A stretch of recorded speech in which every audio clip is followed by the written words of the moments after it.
Some CIA operatives involved in the agency's missions in Libya have been subjected to frequent polygraph examinations, as often as once a month, to find out if anyone is talking to the media or to Congress. That rate of polygraphing is extremely rare, according to experts we talked to. The CIA declined our request for an on-camera interview, but sent us a statement for the story saying, quote, CIA employees are always free to speak to Congress if they want, and that the CIA enabled all officers involved in Benghazi the opportunity to meet with Congress. Now, after our story aired, the CIA said they have proof.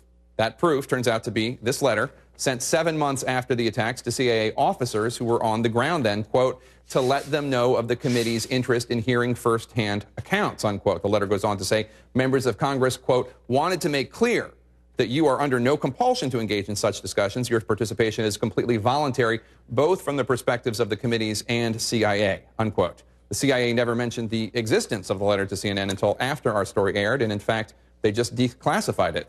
I want to bring in our own Erin Burnett. She's host of CNN's Out Front, and she has a special, The Truth About Benghazi, airing tonight on CNN at 10 p.m. Eastern.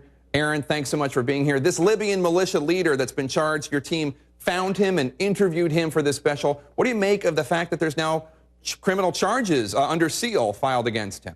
Well, it seems from what we know right now, Jake, that there's absolutely no coincidence about that. This is, you know, as we've reported, there were dozens of armed militants who stormed that embassy. It was incredibly overwhelming odds against the Americans that night. And at this point, no one has been brought to justice. Jake, there's been one person detained for questioning, and that person was released. And now we have this news today about Ahmed Abu Khattala. That's his name, who is now being charged under seal. This is a name that has been out there in the public, just as we have been promoting our documentary, because our Arwa Damon was in Benghazi in May and able to speak with him. He has been public. He has been willing to speak to journalists. He told her, yes, he was there that night. He said he was directing traffic, but he was talking about some of the weapons that were there.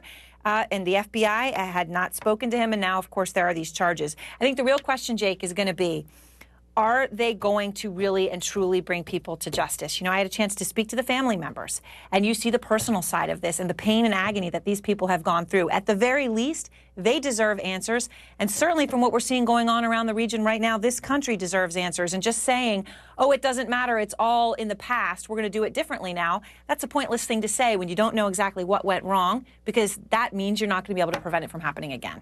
Erin, what else are we going to learn from your documentary tonight? Well, you know, we have a lot in there, Jake. And, you know, one of the people that you're going to hear from is from one of the key members of the team that briefed Ambassador Stevens on the security situation in Libya and in Benghazi specifically. His name is Jeff Porter.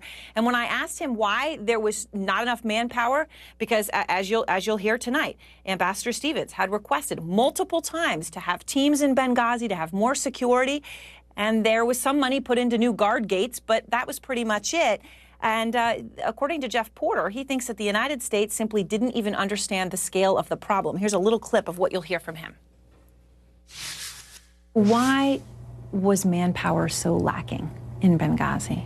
We're essentially talking about is a CIA mission in Benghazi, whose purpose was to collect information, to collect weapons potentially, and they may have deliberately wanted to keep a low security profile. So because they didn't understand, they just underestimated the threat. That's right. But I think one of the problems in Benghazi at the time was that there were so many different violent non-state actors, armed groups, that the U.S. couldn't identify the threat. They couldn't distinguish which was a group threatening the United States' interest and which was simply a violent non-state actor pursuing its own agenda. So there was a real deficit of understanding, a real lack of situational awareness. Real deficit of understanding and a real lack of situational awareness, Jake, and all of this could have been prevented.